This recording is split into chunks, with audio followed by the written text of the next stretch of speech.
Do you have to break a few eggs to make an omelet? Or is the path to hell paved with good intentions?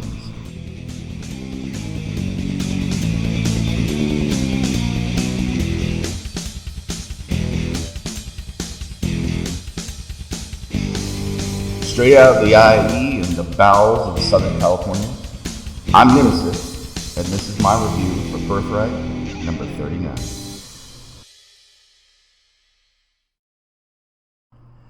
As always, before we get into the meat of our review, let's get the very important details out of the way. This is a book published by Image Comics. It's written by creator and writer Joshua Williamson. It is inked and drawn by Andrei Bressan, colored by Adriana Lucas, and lettered by Pat Bressan.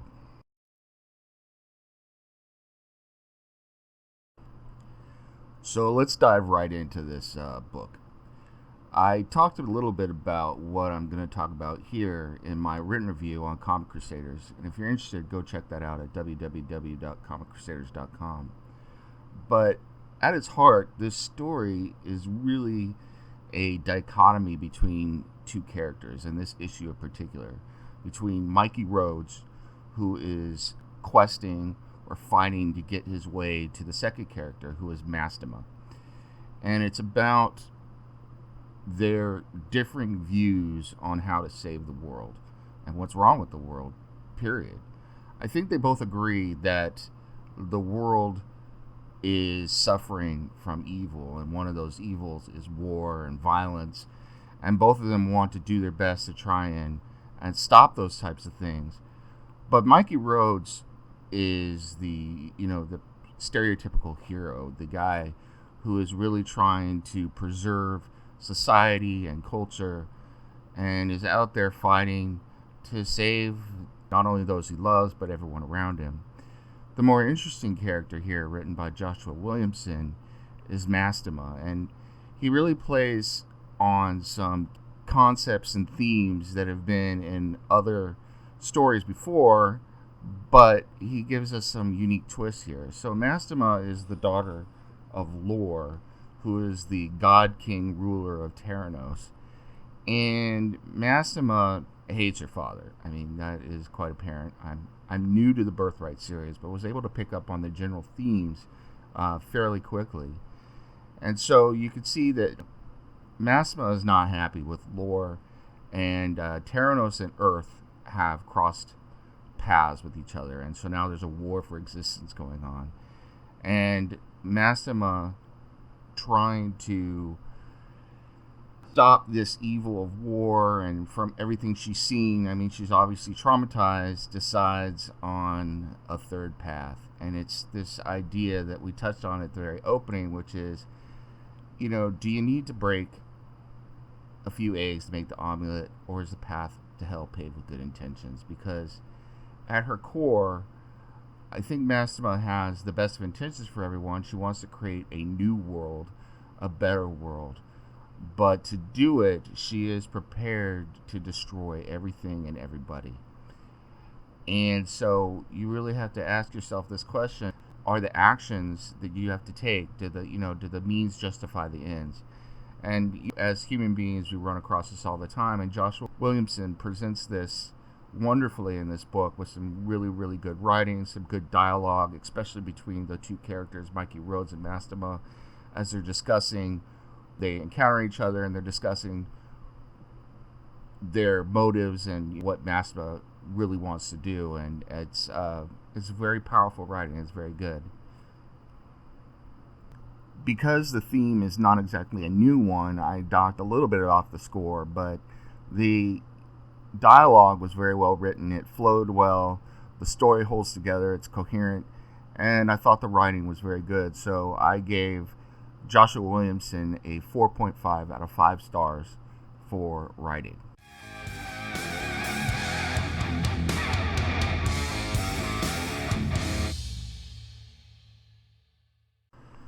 The line work and the inking were both done by Andrei Bressan. And I have to say that before I get into the details here, the artwork is inconsistent. There are times in this book where the art is very, very good, and then there are times when I feel like some of the panels are almost throwaway in every regard, not just inking or line work, but even the color work, which was a little disappointing for me and brought the overall score of the book down, as you'll see. The pencil work is solid, at times, though, it's uninspired.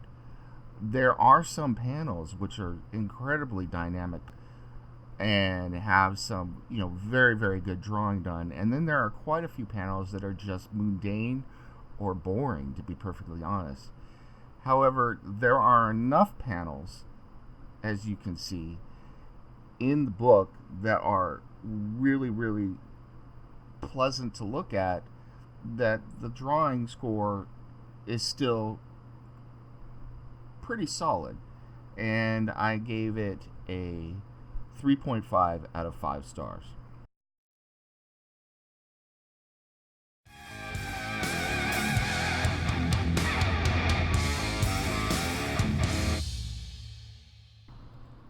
That then brings us to inking. This was the weakest area of the book in general. I don't believe that the book is very well inked as a whole. There are a few panels or full page panels that are inked average, to an average standard for a professional book, I believe. But quite a few of the panels lack any real solid inking at all. And I think that the artwork suffers as a result. It doesn't really bring much depth. As you can see here, there are a couple examples where just, a little more detail in the inking could definitely have brought more dynamism to the art, had given some solid depth to what is, average artwork, and really made it pop a much better. And so because of that, this was the lowest score from the art team. I gave it 2.5 out of 5 stars. I think as a general rule, in most comic books, the inking is often overlooked, and especially in this one, if more attention had been paid to the ink, it would have been an even better product than it was.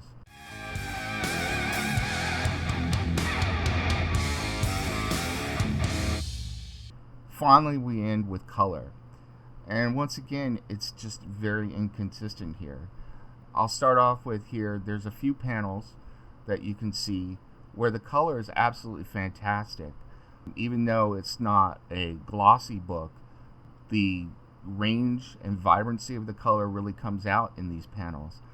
But then there are other panels where the color is muted, it's bland, and sometimes it's just boring, to be perfectly honest. And it's kind of a waste. It's a shame, because that inconsistency leads to a book where you want to get excited as the artwork builds and the story builds, and then sometimes you encounter these panels where you really are asking yourself, well, what is going on here? It's like, dude, it didn't even look like the artist and colorer really cared, and it takes away from the experience as a whole.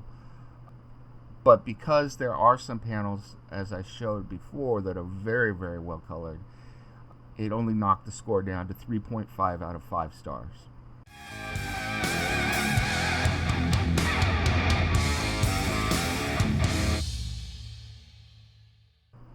So where does that leave me on the book as a whole? I enjoyed this book. I really did. I particularly enjoyed the themes and the writing, as you could probably tell at this point. But there was some good artwork. I wish it was more consistent across the entire book. This is a series that I would recommend. I think, as I said, I think the art could be better, but the writing is very good. And even though I have some critiques of the art in different places in the book, it's not terrible. And you can still enjoy the book while being critical of the artwork. I think that is definitely something I believe in as a general rule. So because of that, but because of the flaws I found, I gave this book an overall rating of 3.5 out of 5 stars. It's a good book, it's a series, and a book I would recommend to all of you.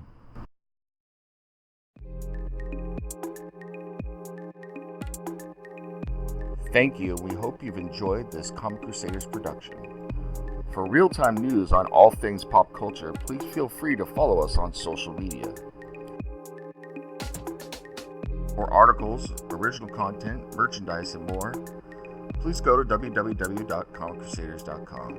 Also follow along with all of the websites of the Comic Crusaders family.